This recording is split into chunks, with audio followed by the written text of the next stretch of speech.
저희가 준비한 2위와 6위가 나왔습니다. 다음 주 월요일입니다. 이재명 대표의 또 다른 사법 리스크. 민주당 내부에서도 지난 금요일 공직선거법보다 어렵다고 판단하고 있는 위증교사 1심이 기다리고 있습니다. 근데 최근에 목소리를 키우고 있는 사람이 바로 전직 경기도의회 의원인 이기인 개혁신당 최고위원인데요. 이런 주장을 저희 정치 시그널에 나와서 했습니다. 직접 한번 들어보겠습니다. 그래서 혹시 내가 김 대표한테 도움을 좀 받을 수 있을까 싶어서. 너무 오래됐으면 기억도 뭐 사실 크게 기억도 잘 안 납니다. 사실은 안 나는데 아무튼 그 필요하신 부분 우리 이재명 대표 SNS에 올려진 그 김서의 녹취록 한번 좀 들어보셨으면 좋겠어요. 네. 과연 그것이 실패한 교사로 받아들일 수 있는가 아니면 정말 위증 교사인가. 그 면밀히 들어보면은 교사라는 걸 확인할 수 있는 것이 3분 40초, 제가 기억하는 분초수가 그겁니다. 네, 3분 네. 40초쯤 그리고 18분 12초인가 그럴 거예요. 예. 이 사건이 자신의 검사사칭에 대한 어떤 성찰이나 반성이 아니라 정치적으로 흐른 사건이다라고 말을 해달라라고 몇 번이나 반복적으로 이야기를 합니다. 네. 뭐 그렇게 해주면 좋지 뭐라는 취지 말고도 그 성남시 시절, 뭐 경기도 시절 이긴 최고위원이 당시 그 지역에서는 뭐 이재명 저격수 아니냐 뭐 이렇게도 불렸었는데 이재명 대표가 검찰 성남시 KBS에도 이재명을 범죄 저지른 사람으로 몰아야지 이익 생기는 것이라고 말해달라는 취지. 그러니까 이 부분에 대한 얘기를 위증교사 녹음 파일, 녹취록의 핵심이 이거다라고 이긴 최고위원이 이렇게 얘기를 했어요. 그렇죠. 바로 이 녹취록이 없었다면 아마 이 혐의는 영원히 묻혔을 겁니다. 백현동 사건을 수사하면서 당시에 이제 김진성 씨의 어떤 집을 압수수색하는 과정에서 이 휴대전화가 나왔고 이 휴대전화 속에 바로 이 녹취 내용이 녹음돼 있었고 바로 이게 지금 중요한 위증교사 사건의 핵심적인 지금 증거로 쓰여지고 있습니다. 예. 위증이라고 하는 것은 자기의 경험과 어떤 그 생각 이거와는 달리 만약에 예를 들어서 자기가 경험하지 않는 것을 이야기한다든지 또 모르는 사실에 대해서 뭔가 다른 사실을 이야기한다든지 이런 식으로 할 때 우리가 위증이라고 이야기를 하는 거거든요. 예. 그리고 본인은 지금 김성진의 이 녹취록을 보면 계속 기억이 안 난다. 나는 모르겠다라고 이야기를 해요. 근데 이재명 대표는 그때 상황이 이랬고 왜냐하면 당시에 김병양 성남시장과 KBS가 짜고 자 이재명 당시 어떤 시장을 뭔가 어떤 이걸 몰아가면 된다. 이런 것들을 계속적으로 설명을 합니다. 설명하면서 뭐 그렇게 이야기해주면 좋죠. 라고 이야기를 하는데 이게 바로 이제 위증을 교사하는 거거든요. 예. 근데 거기서 보면 김 씨 같은 경우는 계속적으로 해서 저는 기억이 안 나는데요. 모르겠는데요. 이렇게 이야기를 합니다. 바로 이게 위증을 교사한 거예요. 즉 본인이 모르고 본인이 알 수 없는 것들, 기억이 나지 않는 것들을 자꾸 이런 방식으로 유도하고 해서 실질적으로 이루어졌거든요. 예. 그런 거기 때문에 아마 이 상황만 보더라도 이 위증교사는 뭐 거의 제가 볼 때는 분명한 사실로 여겨집니다. 이게 위증교사에 대한 이긴 개혁신당 최고위원의 이런 주장과 지난번 그 공직선거법 위반 1심 재판과 마찬가지로 국민의힘의 뭐 검사 출신, 판사 출신 의원들이 지난번처럼 형량에 대한 예상도 직접적으로 하고 있습니다. 직접 들어보겠습니다. 이제는 위증교사 차례입니다. 저는 위증교사는 징역 1년의 실형이 선고될 것이라고 예상합니다. 위증교사는 집행유예를 붙여주기가 굉장히 명분이 없습니다. 왜냐하면 일반 국민들 입장에서 이런 위증교사를 했을 때는 실형이 계속 선고되고 있거든요. 거기다가 덧대서 동종 전력이 있습니다. 무고랑 검사사칭죄로 벌금형을 받았는데 무고죄랑 위증죄는 거짓말 범죄이고 사법방해죄의 일환이기 때문에 같은 유형의 범죄로 보거든요. 11월 25일 이재명 대표와 민주당이 직면하게 될 또 한 번의 운명의 날입니다. 12글자면 충분할 것입니다. 피고인을 징역 1년에 처한다.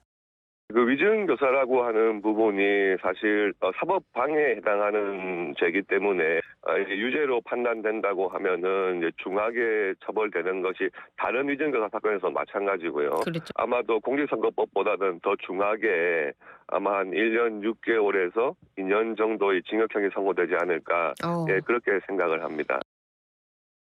그 박상수 대변인, 뭐 검사 출신 주진 의원 징역 1년, 판사 출신 장동혁 의원 징역 1년, 위증교사는 검찰이 징역 3년을 구형했기 때문에 뭐 그럼에도 징역 1년 정도를 예상한다.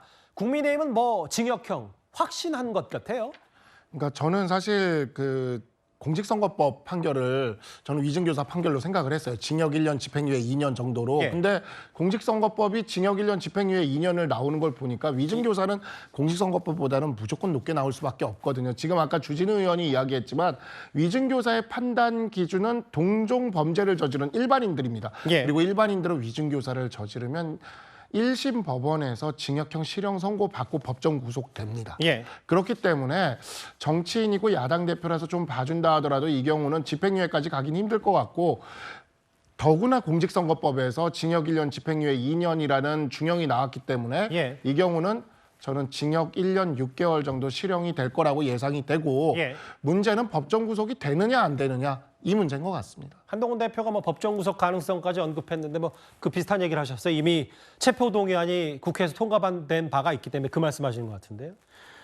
사실 이재명 대표는 뭐 여러 혐의, 여러 재판을 받고 있습니다만 특히 카메라 앞이든 SNS든 그 위증교사 혐의를 가장 적극적으로 항변하고 있습니다. 들어보겠습니다. 나는 일본 사람 아닙니다. 이럴 때 아닙니다를 떼내면 내가 일본 사람이라고 말한 게 되겠죠. 검찰이 짜집기를 해가지고 위증을 교사했다고 기소를 하니 이게 사건 조작, 증거 조작 아니고 뭐겠습니까? 대한민국 검찰이 이런 식으로 법을 왜곡하는 것은 범죄행위입니다. 친위 쿠데타지요. 오늘 검찰 구형량 어떻게 예상하십니까? 법정에서 소환호출 제공됐는데 아직도 검찰의 짜깁기라고 보십니까? 그거는 기자 여러분이 한번 들어보세요. 묻지 말고. 들어보면 알 수 있지 않습니까? 그런 노력은 최소한 하세요. 함께 기소된 공범 혐의 인정했는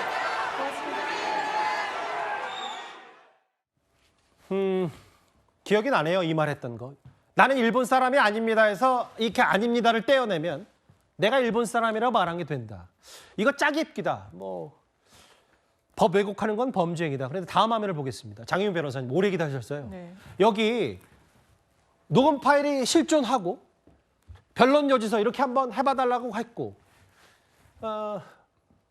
위증교사의 공범인 김모 씨가 이미 자백을 했기 때문에 빠져나갈 구멍이 거의 없다는 게 국민의힘 얘기거든요. 그런데 그런 부분에 있는 것 같습니다. 지금 왜 짜깁기 얘기를 하냐면 그 영장실질 단계에서 유창훈 부장판사가 위증교사는 어느 정도 소명된 것 같다라고 판시를 했었잖아요. 그러니까 그 부분에 왜냐하면 그 당시에 방어를 하는 피의자 입장에서는 예. 검찰이 가진 기록에 접근이 상당히 제한됩니다. 구속 수사의 필요성에 대해서 판단을 받는 절차이기 때문에 그렇습니다. 그런데 나중에 증거를 봤더니 이 아주 일부분을 편집해가지고 마치 위증을 교사한 것 같이 보이는 그 부분만 한 거 아니냐. 제가 이 전체 30분을 다 들어봤습니다. 전반적인 저희가 변론 전체의 취지, 전반적인 맥락 이런 부분이 판단의 대상이 되는 건데 예. 기억이 안 난다라고 이야기하는 부분도 있어요. 뭐 어느 부분은 자기가 알고 있다라고도 이야기를 하고 그러면 기억이 안 나면 그냥 기억나는 대로 이야기를 해달라라고 이야기를 합니다. 그리고 변론 요지서를 보낸 게 위증의 직접 증거는 아닙니다. 저희가 우호 증인 같은 경우에는 여력이 되는 로펌 같은 경우에는 시뮬레이션까지 하고 들어가는 경우들이 있거든요. 예.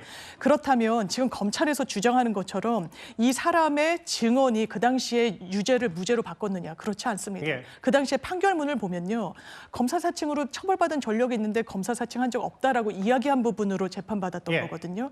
그 당시에 이 사람의 증언 내용은 판결문에 전혀 나오지 않고 예. 이거 의견 표명으로 보이니까 허위사실 적시가 아니다. 그리고 더더군다나 이재명 대표 측에서 주장하는 건 뭐 위증을 교사한 사실도 없지만 설사 어떤 종용이 있다고 인정되더라도 이 사람이 해당 재판에서 그런 증언을 하지 않았다는 겁니다. 어떤 요청받은 내용들과 관련해서요. 이게 법리적으로는 무죄 가능성이 상당히 열려 있다고 그래서 보입니다. 박상수 대변인은 1년 6개월, 징역 6개월 예상하고 이제 장윤 변호사는 이제 무죄 가능성이 높다라고 여러 근거를 좀 대셨어요.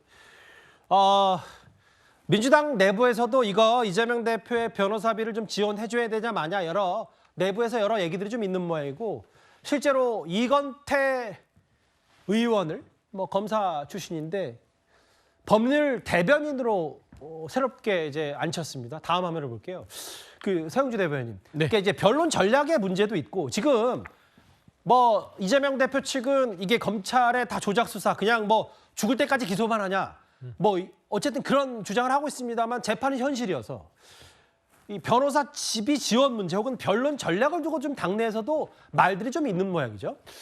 뭐 그 전략 부분에 대해서 수정하는 것들은 늘상 있기 마련이죠. 케이스 바이 케이스잖아요. 이렇게 했는데 이 부분에 있어서 성과를 거뒀으면 그 전략 자체를 수정할 필요가 없겠으나 지금 공직선거법상의 1심의 판결이 예. 정말 예상외로 조금 어처구니없는 결과가 나왔다라고 다들 생각을 하기 때문에 예. 전략 수정이 필요하다. 야권에서 그런 생각을 하고 있다면 당연히 그러지 않겠습니까? 이렇게 되면은 뭔가 아무리 정치적인 수사에 있어서 정치적 기소가 됐다 하더라도 재판부가 그 왜곡되고 정치적 기소에 대해서 좀 제대로 된 판결을 내릴 수 있는 전략이 부족하지 않았냐. 라는 측면에서는 아마 전략 수정들을 지금 논의하고 있는 것으로 보이는데요. 저는 나머지 뭐 재판들에 우리가 여러 차례 얘기를 했고요. 위증교사 부분들도 앞서 두 변호사께서 얘기를 하셨는데 예. 저는 의외의 결과가 나올 수 있다고 봐요. 위증교사도요. 무죄 나올 수 왜냐하면 있다는 보신데 공직선거법도 저희가 좀 여러 사람들이 여야 막론하고 가벼이 봤죠. 예. 이렇게 중형이 나올 거라고 생각하지 않았듯이 예. 위증교사도 저희가 다들 이거는 무조건 유죄고 아주 형량이 높게 나올 것이다 하지만 재판부의 판단은 모르는 것이에요. 그래서 좀 이런 부분에 있어서는 우리가 예단하기는 쉽지 않다. 예. 뭐 장유미 변호사가 얘기했듯이 무죄에 준하는 내용들도 충분히 있기 때문에 예. 재판부가 그 부분을 들여다봤을 때는 무죄가 나올 수 있다는 것을 부인할 수는 없는 것이다. 그리고 저는 경기도 예산 유용 최근에 기소했잖아요. 법인카드 유용이요? 그렇죠. 법인카드 유용. 저기는 이제 경기도 예산 유용이라고 네. 하는 것이죠. 저는 그러니까 검찰의 기소가 저희가 있으면 기소를 하는 것을 뭐라 하는 게 아니라 예. 어떤 한 특정인에 대해서 저는 복지를 요람부터 무덤까지는 봤어도 검찰의 기소를 요람부터 무덤까지 하는 식의 알겠습니다. 그런 무차별적인 한 사람의 표적 기소는 과연 이 부분도 재판부나 국민 눈높이에 맞는지에 대해서는 한번 지켜볼 부분이다 말씀드립니다. 서영주 대변인 말씀하셨던 그 부분을 이제 홍준표 시장도 잠깐 오늘 언급했기 때문에 그 부분을 이제 다른 분께도 질문을 드릴게요.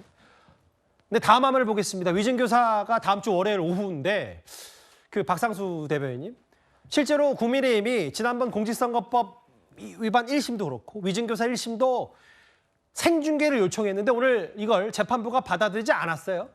국민의힘은 이제 존중을 하면서도 좀 아쉽다는 입장을 내던데요. 그러니까 그 생중계 부분에 있어서는 뭐 지난번에도 생중계를 하진 않았지만 예. 뭐 상당한 중형이 선고된 면도 있고 결국 재판 결과가 가장 중요한 것이기 때문에 예. 법원의 판단을 존중하는 것이 맞을 거라는 생각이 들고요. 다만 이제 그 장유미 변호사가 이야기한 바로 그 지점 그리고 서영주 대변인이 부대변인이 얘기한 그 지점들은 뭐 주장해 볼 수는 있는 사안인 것 같아요. 주장해 볼 수는 있는데. 예. 법률가들이라면 사실 법률가들이 주장하기 좀 어려운 주장이죠. 왜 그러냐면 예. 그 누구도 위증을 교사하면서 이렇게 위증해달라고 명시적으로 얘기하는 사람은 없습니다. 그냥 기억을 살려서 얘기하라 그러고 발언 취지가 쓰여져 있는 자료를 보내주면 지금까지 다른 위증교사 사건이나 위증 사건에서 전부 유죄가 인정되어 왔어요. 누구도 대놓고 나를 위해 위증해 주세요라고 대놓고 교사하는 사람은 제가 변호사 생활하면서도 한 번도 못 봤습니다. 그게 예를 들면 가능하겠습니까? 위증교사라는 게 쉽게 풀면 거짓말을 하고 시킨 사람을 본 적이 없다 이 말씀이신 거예요? 네, 나를 위해서 거짓말을 해주세요. 이렇게 얘기하는 사람은 없어요. 다 이렇게 돌려가면서 얘기를 하는 거지. 예. 그리고 내가 돌려가면서 얘기하라는 걸 토시 하나 안 틀리고 은는이가 하나 안 틀리고 똑같이 얘기하지 않았다요. 위증이 실패했다. 이런 이야기도 처음 듣는 이야기입니다. 만약에 이걸 무죄를 준다면요. 예. 앞으로 이러한 방법으로 얼마든지 위증을 할 수 있게 되기 때문에 예. 법원이 무너집니다. 법원이 무너질 판단을 법원이 할 리가 없는 거죠. 예. 이거는 정말 무죄를 쓸 수가 없는 사건이에요. 알겠습니다. 그래서 예. 그러한 부분이 있고 마지막 하나만 좀 말씀드리면 예. 아까 얘기한 그 너무 많은 기소를 했다, 너무 많은 범죄를 저지른 것을 알겠습니다. 반성해야죠. 네.